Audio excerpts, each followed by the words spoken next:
Bismillahirrahmanirrahim. Assalamualaikum warahmatullahi wabarakatuh. Alhamdulillah, summa alhamdulillah, wassalatu wassalamu ala rasulillah, amma ba'd. Alhamdulillah, bagaimana kabarnya Bapak Ibu semua hari ini? Semoga selalu dalam limpahan karunia, cinta, rahmat, dan berkah dari Allah Subhanahu wa Ta'ala, sehingga Anda hidup dengan keadaan terbaik, dengan keadaan yang diridhoi oleh Allah Subhanahu wa Ta'ala, dengan keadaan yang penuh kejayaan, kemuliaan, ketinggian, dan siap menerima rezeki yang berlimpah dari Allah Subhanahu wa Ta'ala. Bapak Ibu, pada kesempatan kali ini saya ingin menyampaikan sebuah materi yang sangat-sangat dahsyat Bapak Ibu, dan mudah-mudahan kita semua bisa menerima materi ini. Saya nggak gampang Bapak Ibu menyampaikan materi ini karena saya terus berlatih kepada diri saya sendiri, dan namanya ilmu Bapak Ibu ya. Jadi ini adalah ilmu yang mesti saya sampaikan, dan saya pun berlatih dengan sangat-sangat keras Bapak Ibu tentang ilmu ini ya. Dan ini adalah yang ke-29 ya, ilmu yang ke-29. Saya berharap sekali sebelum Anda melanjutkan ke materi yang ke-29 ini, Anda sudah mendengarkan materi-materi yang sebelumnya, karena materi-materi yang sebelumnya merupakan fondasi untuk sampai ke materi yang ke-29 ini.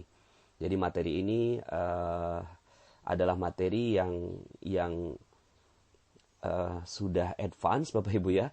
Mungkin sedikit lebih tinggi dibandingkan dengan materi-materi yang sebelumnya. Dan mudah-mudahan saya mampu menyampaikannya dengan baik ya. Saya berdoa kepada Allah, Rabbi shrah li sadri wa yassir li amri wahlul 'uqdatam min lisani yafqahu qawli. Bapak Ibu, materi ini berjudul garis kebenaran ya, garis kebenaran. Apa itu garis kebenaran? Bapak Ibu, ini materi yang merupakan lanjutan dari materi cermin ajaib. Jadi kalau Anda sudah pernah mendengarkan materi cermin ajaib ya, bahwa ternyata seluruh kejadian-kejadian yang terjadi pada kehidupan kita itu hanyalah cermin Bapak Ibu ya, hanya cermin terhadap diri kita, bahwa yang perlu dirubah adalah diri kita dan bukan orang lain ya. Maka ketika kita mampu menjadikan seluruh kejadian yang berada dalam kehidupan kita ini adalah sebagai cermin, maka rezeki akan jauh lebih mudah datang.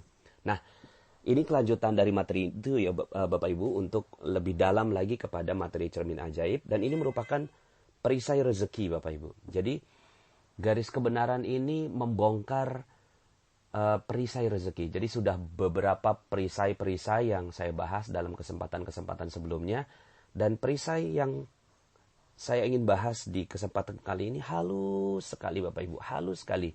Tapi saking halusnya kita nggak menyadari Bapak Ibu ya. Saking halusnya ini, dan ini sering muncul Bapak Ibu. Dia seperti apa ya Bapak Ibu ya, seperti kuku, seperti rambut gitu ya. Kita potong muncul lagi gitu ya Bapak Ibu ya, kita potong muncul lagi ya. Dan ini halus sekali gitu ya. Ketika kita tidak menyadarinya, maka perisai ini dia seperti padang ilalang Bapak Ibu ya. Dia kalau nggak dibersihkan dia naik lagi, nggak dibersihkan dia naik lagi, sehingga akhirnya rezeki yang tadinya mau datang Bapak Ibu nggak jadi datang karena ada perisai ini ya.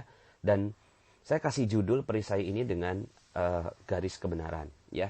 Oke, saya mulai Bapak Ibu ya, untuk menjelaskan tentang garis kebenaran ya. Mudah-mudahan saya juga berharap Anda berdoa kepada Allah, meminta agar mampu menerima materi ini dengan lapang dada, dengan yang terbaik dari Allah Subhanahu wa Ta'ala, agar rezeki kita setelah ini itu terbuka lebar. Jadi memang saya meyakini Bapak Ibu ya, saya meyakini seyakin-yakinnya, hakul yakin Bapak Ibu, ketika kita mampu menjalankan materi ini, maka rezeki itu dahsyat Bapak Ibu, luar biasa, berlimpah ruah datang kepada kita ketika kita mampu melakukan ini gitu ya. Cuma kalau kita nggak mampu melakukan materi yang ke-29 ini, ya pantas saja kalau rezeki kita ini tertahan Bapak Ibu ya. Utang nggak lunas, piutang nggak terbayar, proyek kok nggak jalan gitu ya. Pantas Bapak Ibu kalau seandainya kita tidak mau melakukan yang nomor 29 ini ya. Bismillah ya Bapak Ibu ya. Saya juga lagi latihan Bapak Ibu ya. Saya juga sedang latihan. Oke Bapak Ibu, ada banyak sekali penjahat, katakanlah ya, penjahat sebenarnya mereka bukan jahat Bapak Ibu, mereka baik gitu ya. Cuma pas aja gitu kan, mereka masuk penjara begitu ya. Nah, ketika ditanyakan kepada para penghuni penjara ini gitu ya, misalnya contoh Bapak Ibu ya, ada seorang pembunuh yang sudah membunuh 10 orang. Dia sudah membunuh 10 orang Bapak Ibu. Dia sudah bunuh 10 orang. Terus kemudian ketika ada yang wawancara, Pak pembunuh gitu ya, Pak X gitu ya, kenapa kok kamu tega banget gitu membunuh 10 orang gitu. Rata-rata dari para pembunuh berdarah dingin ini jawabannya unik Bapak Ibu ya. Jawabannya begini Bapak Ibu. Ya gimana saya nggak ngebunuh gitu ya. Gimana saya nggak ngebunuh? Saya sudah bikin garis gitu ya. Saya sudah bikin garis. Terus kemudian saya bilang, sesiapa yang melewati garis saya ini, maka saya akan tembak gitu ya. Terus kemudian ada satu orang yang lewat, saya tembak. Ada orang yang kedua lewati garis itu, saya tembak. Orang ketiga melewati garis itu, saya tembak. Sampai ada 10 melewati garis itu, ya saya tembak. Kan saya udah kasih tahu bahwa saya punya garis gitu ya.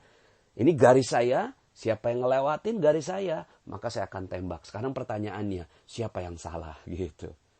Jadi Bapak Ibu, kebanyakan para pembunuh berdarah dingin, para orang-orang yang dia melakukan kesalahan itu selalunya dia itu mengatakan bahwa saya sudah buat garis, tapi mereka yang melewati garis saya. Maka saya pantas dong kalau saya bunuh gitu kan. Terus kemudian uniknya lagi, orang seperti ini malah bertanya, siapa coba yang salah gitu. Coba kalau kamu jadi saya udah bikin garis, terus kemudian saya bunuh, siapa yang salah? Kita jadi kebingungan Bapak Ibu menjawab atau melihat fenomena ini gitu ya. Kok ya dia dengan mudahnya membuat garis kebenaran gitu Bapak Ibu. Garis kebenaran yang dia pahami. Mungkin garis kebenaran itu berupa, saya kan udah bilang kamu jangan masuk rumah saya. Nah, itu garis kebenarannya rumah. Saya kan udah bilang kamu jangan menghina saya. Oh berarti garis kebenarannya adalah penghinaan. Kan saya udah bilang gitu ya, ini adalah harta saya, kamu jangan ambil gitu kan. Nah ini garis kebenaran gitu ya. Nah Bapak Ibu, ini yang disebut sebagai garis kebenaran. Semua orang memiliki garis kebenarannya masing-masing Bapak Ibu ya. Semua orang memiliki garis kebenarannya masing-masing. Kita itu selalu melindungi diri kita Bapak Ibu. Selalu melindungi diri kita itu dengan garis kebenaran. Dan garis kebenaran ini sebenarnya juga relatif. Kita udah belajar, katakanlah misalnya kita belajar ilmu tajwid misalnya ya. Atau misalnya kita belajar ilmu matematik misalnya. Kita belajar ilmu matematik ya. 1 tambah 1 sama dengan 2. Berarti ini garis kebenaran Bapak Ibu. Kita udah tahu bahwa ini benar. Terus kemudian ada orang gitu kan yang bilang, loh 1 tambah 1 bukan 2, 1 tambah 1 3. Terus kemudian kita bilang, ya enggak lah 1 tambah 1 2 gitu. Terus kemudian orang yang di luar sana gitu ya, itu ngotot sekali gitu. Enggak 1 tambah 1 3 gitu. Kemudian akhirnya kita menggunakan garis kebenaran untuk menghukumi ini Bapak Ibu. Menghukumi ini. Kalau ini kita lebih mudah gitu kan. Kan kita tahu bahwa ini adalah kebenarannya. 1 tambah 1 ya sama dengan 2. Tapi bagaimana kalau seandainya kebenarannya itu adalah sesuatu yang relatif Bapak Ibu, ya. Kan saya udah bilang, saya mau istirahat gitu. Terus kemudian tiba-tiba ada orang yang bersuara tinggi, terus kemudian kita tembak orang yang bersuara tinggi itu. Kan saya bilang saya lagi istirahat gitu. Ini relatif sekali gitu kebenarannya. Cuma yang sering terjadi Bapak Ibu, akhirnya ini kebanyakan orang gitu ya, melakukan yang namanya garis kebenaran. Bukan hanya para penjahat itu sebenarnya gitu ya. Saya juga ketika mendapatkan materi ini Bapak Ibu, ini saya mendapatkan materi ini luar biasa. Saya baru paham, oh pantas saja gitu ada rezeki-rezeki saya yang tertahan. Karena saya merasa diri saya punya garis kebenaran Bapak Ibu. Dan saya pertahankan dengan kuat. Ketika ada orang yang tidak suka dengan garis kebenaran yang saya buat, kemudian saya salahkan orang lain. Gitu Bapak Ibu. Ya. Yang sering terjadi akhirnya gitu ya, kita tuh sering membuat kambing hitam Bapak Ibu. Kambing hitam terhadap apapun gitu ya. Kambing hitam terhadap apapun. Ketika kita misalnya tidak berhasil gitu ya dalam sebuah bisnis, terus kemudian kita bilang, ya iyalah gitu. itu sih gitu nggak ngajarin saya, itu sih dia gitu ya mengkhianati saya, itu saya ditipu sama tuh orang gitu kan. Sudahlah nggak pakai cermin ajaib, dia pakai garis kebenaran Bapak Ibu. Garis kebenaran ini ya dia menyalahkan orang lain. Yang benar siapa? Saya yang benar. Semua di luar saya itu salah gitu. Dia pakai garis kebenaran Bapak Ibu. Sehingga akhirnya orang yang di luar dia harus salah. Dan satu-satunya orang yang paling benar di muka bumi ini adalah saya. Gitu Bapak Ibu. Nah ini dididik Bapak Ibu. Kita dididik dari kecil tentang garis kebenaran ini. Pantas aja ya kalau garis kebenaran ini semakin lama semakin menjulang Bapak Ibu ya. Semakin lama semakin menjulang. Misalnya contoh gitu ya, kita anak-anak kita gitu kan. Terus kemudian anak kita jatuh nih Bapak Ibu ya. Anak kita jatuh terus kemudian nangis gitu.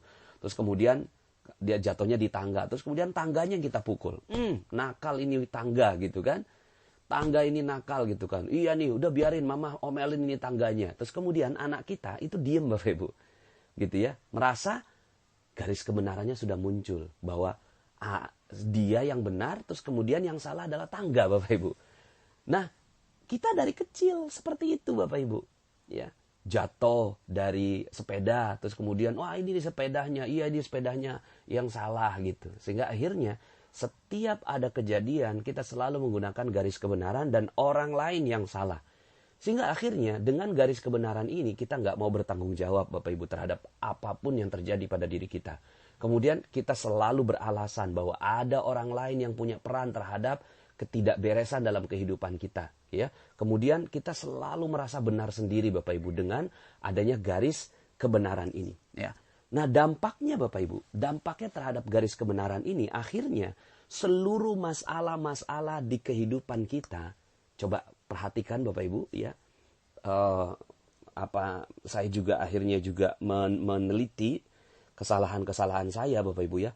Waktu itu kok bisnis nggak bener gitu, kemudian saya kok ditipu orang, lo kok saya nggak berhasil dalam sebuah bisnis, lo kok saya ini ternyata sebabnya sederhana Bapak Ibu. Sebabnya sederhana, semua utang kok nggak lunas, piutang kok nggak dibayar orang gitu ya. Terus kemudian kok istri kok nggak nurut sama saya gitu ya. Kemudian ada yang suaminya diambil orang gitu kan, ya. Terus kemudian ada rumah kok kebakaran gitu ya. Hal-hal yang kayak gitu Bapak Ibu. Anak kok diculik orang, digangguin dan seterusnya. Ternyata cuma satu Bapak Ibu, cuma satu. Selain materi-materi yang kita sudah bahas dalam kesempatan-kesempatan sebelumnya, dalam kesempatan ini saya ingin menyampaikan bahwa ternyata kita seluruh masalah-masalah itu hadir karena kita pasang garis kebenaran kita Bapak Ibu. Pasang garis kebenaran, maka apa yang terjadi? Masalah muncul dan rezeki hilang Bapak Ibu. Ya, masalah muncul dan rezeki hilang. Ya, jadi kalau seandainya sekarang ini rezeki kita hilang, ya bukan karena rezekinya nggak ada, tapi karena kita membangun garis kebenaran gitu ya di dalam kehidupan kita. Ya. Nah, kalau seandainya kita mau Bapak Ibu, ini dengan lapang dada, dengan minta petunjuk kepada Allah Subhanahu Wa Taala di kesempatan materi kali ini, ya Allah gitu ya, saya betul-betul ingin menghilangkan garis kebenaran saya. Maka yang terjadi Bapak Ibu, setelah itu rezeki dahsyat luar biasa datang pada kita Bapak Ibu. Ternyata cuma gara-gara garis kebenaran itu Bapak Ibu. Rezeki tiba-tiba datang, terus kemudian masalah hilang tiba-tiba.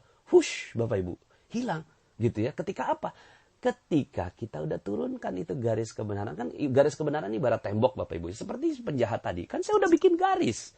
Terus kemudian ada orang yang mau melewati garis saya tembak gitu ya. Nah garis ini yang dihilangkan Bapak Ibu. Yuk hilangkan garis ini gitu ya. Maka setelah ini Bapak Ibu, setelah mendengarkan materi ini, kita punya prinsip yang berkebalikan Bapak Ibu dari prinsip yang selama ini kita pegang. Saya pun punya prinsip seperti itu. Ya setiap ada yang salah, selalu saya bilang begini prinsipnya Bapak Ibu ya. Saya benar, kamu salah. Gitu Bapak Ibu. Saya benar, kamu salah. Saya benar, kamu salah. Saya benar, kamu salah. Gitu ya. Ketika istri saya salah dalam membuat makanan, maka saya bilang, saya benar, kamu salah. Ya, ketika anak saya gitu kan menumpahkan gelas, maka saya bilang, saya benar, papa benar. Kan itu garis kebenaran. Kamu yang salah. Maka kita menyalahkan anak kita, gitu ya. Kemudian ketika di jalanan ada orang yang nyebrang, kemudian saya punya pakai prinsip Bapak Ibu, saya benar gitu ya, dan orang yang nyebrang itu salah gitu ya. Ketika ada kejadian yang tidak mengenakan gitu ya, misalnya apalah begitu ya, kemudian kita bilang saya benar dan orang itu salah. Nah Bapak Ibu, setelah mendengarkan materi ini, saya ingin menawarkan sebuah prinsip baru kepada Bapak Ibu semua ya. Prinsip itu adalah berkebalikan gitu. Prinsipnya kita balik Bapak Ibu. Saya salah dan kamu benar. Begitu Bapak Ibu. Saya salah, kamu benar. Saya salah, kamu benar. Saya salah, kamu benar Bapak Ibu. Ini prinsip yang akhirnya kalau Anda mau, kita semua mau menggunakan prinsip yang baru ini Bapak Ibu. Bahwa saya salah. Ketika istri bikin kopi kok pakai garam gitu ya. Terus kemudian pas lagi minum itu ngomongnya gini Bapak Ibu ya. Saya salah apa ya? Saya salah apa ya? Istri saya nggak mungkin salah. Istri saya pasti benar. Gitu ya. Saya salah apa ya? Sehingga akhirnya Bapak Ibu, dengan prinsip saya salah gitu ya. Kamu benar. Dibikinin kopi pakai garam Bapak Ibu. Malah dapetin rezeki. Rezeki itu berupa apa? Rezeki berupa pemahaman. Apa salahnya saya ya? Apa salahnya saya? Oh, kemarin itu ya, saya itu ngedorong orang gitu ya, di kereta. Terus kemudian, mungkin sekarang ini dampaknya, akhirnya garam masuk ke dalam kopi gitu. Maka, dialog yang terjadi itu cuma terhadap diri sendiri. Kita nggak punya dialog terhadap orang lain Bapak Ibu. Kita udah nggak punya dialog lagi terhadap orang lain. Mama, kamu itu kok gitu ya, mata ditaruh di mana? Ya, kamu itu udah punya mata 2, pakai kacamata jadinya 4 gitu ya. Kok ya bisa gitu? Ya, bikin kopi pakai garam. Nah, kalau yang seperti ini Bapak Ibu, saya salah dan istri yang benar, apa yang terjadi Bapak Ibu? Saya nggak belajar. Saya tidak belajar sesuatu dari peristiwa kopi pakai garam itu Bapak Ibu. Maka saya tidak mendapatkan kesempatan untuk dapatkan rezeki. Karena pemahaman itu rezeki. Ya, memahami sesuatu itu adalah rezeki Bapak Ibu. Setelah itu ya, pemahaman datang, rezeki datang Bapak Ibu. Berupa ya macam-macam rezeki itu datang. Gitu ya. Yang jelas rezeki itu pasti datang berupa apa? Berupa kedamaian, keharmonisan. Akhirnya ya sudah kita minum kopi itu pelan-pelan sambil senyum, ketawa Bapak Ibu ya. Sambil ketawa, iya ya saya salah ya. Oh iya ya saya salah di mana ini ya. Kemudian ya pelan-pelan lah kalau seandainya nggak sanggup ngabisin Bapak Ibu ya. Seandainya nggak sanggup ngabisin ya kopi itu dibuang lah gitu ya. Tanpa istri tahu. Maka yang terjadi adalah istri tidak merasa bersalah gitu ya. Terus kemudian tidak terjadi percekcokan ya. Kemudian ya mungkin akhirnya gelasnya itu selamat tidak pecah gitu ya. Coba kalau seandainya yang terjadi adalah marah-marah mungkin pecah gitu. Maka rezeki jadi hilang. Jadi ternyata Bapak Ibu, seluruh masalah-masalah itu muncul itu cuma gara-gara satu hal. Karena kita punya prinsip. Saya benar dan kamu salah. Sekarang kita balik Bapak Ibu. Saya salah, kamu benar. Saya salah, kamu benar. Saya salah, kamu benar. Akhirnya Bapak Ibu ya. Ini kalau Anda berkenan betul-betul Bapak Ibu, pakai ilmu ini Bapak Ibu, akhirnya kita bisa mengucapkan kata-kata seperti ini Bapak Ibu. 70 kali sampai 100 kali Bapak Ibu. Ngomongnya gini, saya salah, saya salah, saya salah, saya salah, saya salah. Gitu Bapak Ibu ya. Saya salah, saya salah, saya salah, saya salah. Setiap ada apa, saya salah, saya salah, saya salah. Saya salahnya di mana? Salah apa? Saya salah, saya salah, saya salah. Gitu Bapak Ibu ya. Jadi akhirnya ya ilmu ini membuat kita akhirnya selalu mengucapkan saya salah, saya salah, saya salah. Pak Nas, kalau kayak gitu gimana nantinya? Ya kita nggak punya kepercayaan diri gitu. Mungkin akhirnya ilmu ini berbeda Bapak Ibu. Karena saya mengambil dari manusia terbaik Bapak Ibu. Saya renung-renungkan gitu ya. Manusia terbaik di muka bumi ini. Manusia termulia yang dipuji oleh Allah Subhanahu wa Ta'ala. Bahkan seluruh makhluk itu menghormati dan memuliakannya. Namanya Nabi Muhammad Sallallahu Alaihi Wasallam. Beliau selalu mengucapkan, saya salah, saya salah, saya salah, saya salah, saya salah, saya salah. 70 sampai 100 kali Bapak Ibu. Apa kurangnya Nabi? Apa kurangnya beliau sudah diangkat menjadi Nabi, Rasul, paling mulia di seluruh Nabi dan Rasul yang sebelumnya sudah diciptakan oleh Allah Subhanahu wa taala. Ya. Kemudian wa innaka la'ala khuluqin azim. Dikasih dikasih jabatan tertinggi. Wa innaka la'ala khuluqin azim. Sesungguhnya akhlak kamu itu adalah akhlak yang paling mulia. Gitu. Terus kemudian wa innaka la'ala in huwa illa wahyu yuha. Sesungguhnya tidak ada yang kamu ucapkan ya Rasulullah kecuali wahyu.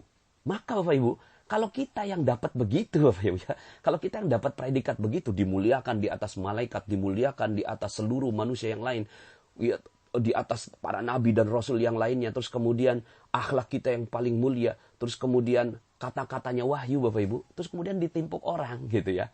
Ditimpuk orang, tuk gitu ya. Kita ngomongnya gimana Bapak Ibu? Kalau kita pakai prinsip saya benar, kamu salah. Rasulullah punya dalil yang kuat Bapak Ibu untuk mengucapkan bahwa saya benar dan kamu salah. Ya. Punya Bapak Ibu. Kenapa? Dalilnya kuat. Kalau kita kan nggak punya dalil. Oh kita nggak punya dalil aja kita ngomong saya benar gitu ya. Lah Rasulullah punya dalil Bapak Ibu ya. Rasulullah punya dalil yang kuat sekali gitu. Hujah yang kuat sekali. Tapi ketika beliau ditimpuk di sebuah jalan gitu ya. Terus kemudian Rasulullah tuh ketika ditimpuk diem Rasulullah tuh. Saya mencoba merenungi apa yang dilakukan oleh Rasulullah. Mungkin pada saat itu Rasulullah mengatakan demikian Bapak Ibu. Saya salah. Salahnya di mana ya? Salahnya di mana ya? Mungkin karena kalimat saya dalam dakwah ini kurang halus kali ya. Mungkin saya menyinggung dia kali ya dalam dakwah ini. Mungkin dia tersinggung kali dengan perbuatan saya. Akhirnya saya ditimpuk gitu ya. Ditimpuk Bapak Ibu. Ya. Di sebuah jalan ditimpuk. Rasulullah diam Bapak Ibu. Hari kedua Rasulullah lewat jalan itu lagi. Ditimpuk lagi. Rasulullah tidak mengatakan, kamu salah. Saya ini Nabi. Enggak Bapak Ibu. Tapi kemudian, oke. Ini melakukan cermin ajaib Bapak Ibu ya. Terus kemudian tidak ada garis kebenarannya. Garis kebenaran. Akhirnya dia punya prinsip. Rasulullah SAW. Saya salah dan dia benar. Hari ketiga ditimpuk lagi Bapak Ibu. Ya. Sampai hari keempat Rasulullah nungguin loh. Kok nggak ada yang nimpuk gitu ya. Kadang nggak ada yang nimpuk gitu. Rasulullah tanya mana orang yang biasa nimpuk saya. Gitu ya. Lagi sakit ya Rasulullah. Rasulullah datang. Dan akhirnya orang itu disembuhkan oleh Rasulullah SAW dan masuk Islam. Bapak Ibu coba kalau seandainya pada saat itu Bapak Ibu ya. Kemudian ketika datang. Terus kemudian orang itu nimpuk. Kemudian kamu nggak ngerti apa ya? Aku ini Nabi. Kualat kamu ini. Kata-kata saya betua. Nanti kamu jadi kodok gitu ya. Misalnya gitu ya. Kalau kita jadi Rasulullah itu mungkin itu yang keluar. Mungkin itu yang keluar kalau kita jadi Rasulullah SAW. Gitu ya. Terus kemudian akhirnya apa yang terjadi? Itu orang bukannya masuk Islam. Itu orang bukannya ya dapat hidayah. Malah benci sama kita. Ketika Rasulullah SAW dakwah ke Taif. Terus kemudian Rasulullah ingin mencari tempat hijrah di sana. Ditimpukin Bapak Ibu, ditimpukin. Ya, ditimpuki sama anak-anak, dibilangin Muhammad gila, Muhammad gila, Muhammad gila, sambil ketawa-ketawa itu anak-anak gitu kan. Terus kemudian disorakin sama bapak-bapak, ibu-ibunya itu di pinggir-pinggir rumah. Kemudian ya udah ayo lemparin. Sampai Rasulullah berdarah Bapak Ibu ya. Rasulullah berdarah berhenti di bawah kebun anggur. Terus kemudian Rasulullah SAW itu lagi beristirahat, lagi mungkin ngurut-ngurut gitu ya lukanya. Terus tiba-tiba Bapak Ibu ya datang malaikat ya Akhsyabain ya malaikat yang menjaga dua gunung. Ya Rasulullah ya saya nggak rela ngelihat kamu diginiin. Apa sih timpakan aja ini gunung ini kepada mereka, hancurin. Tapi Rasulullah SAW punya prinsip Bapak Ibu ya. Punya prinsipnya tuh apa? Oke, gitu ya. Saya salahnya di mana ya? Gitu Bapak Ibu ya. Malah Rasulullah bilang, saya berharap suatu saat gitu ya, mereka ada yang mendapatkan hidayah dari Allah Subhanahu wa taala. Akhirnya malah Rasulullah mendoakan kebenaran buat mereka dan Rasulullah mengintrospeksi apa yang salah dari cara saya. Tapi ya sudah gitu. Setelah itu Rasulullah ya tetap berjalan. Maka Bapak Ibu ya, kalaulah manusia paling mulia saja mengucapkan saya salah 70 sampai 100 kali ya. bahwa aku mengucapkan istighfar itu 70 sampai 100 kali. Istighfar itu kan apa ya Bapak Ibu? Astagfirullahalazim, ampuni saya. Lah kalau nggak ngucapin astagfirullah kalau nggak ngaku salah. Gitu kan?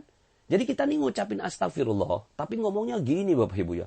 Astagfirullah, itu anak bandel banget. Astagfirullah, itu anak bandel banget. Jadi kita astagfirullah sambil pakai garis kebenaran Bapak Ibu ya. Kita astagfirullah, bener ngucapinnya bener astagfirullah. Tapi kita sambil nyalahin orang, astagfirullah, astagfirullah. Ini orang nggak mau diomongin, astagfirullahaladzim, astagfirullah. Gitu Bapak Ibu ya. Jadi harusnya gimana dong? Harus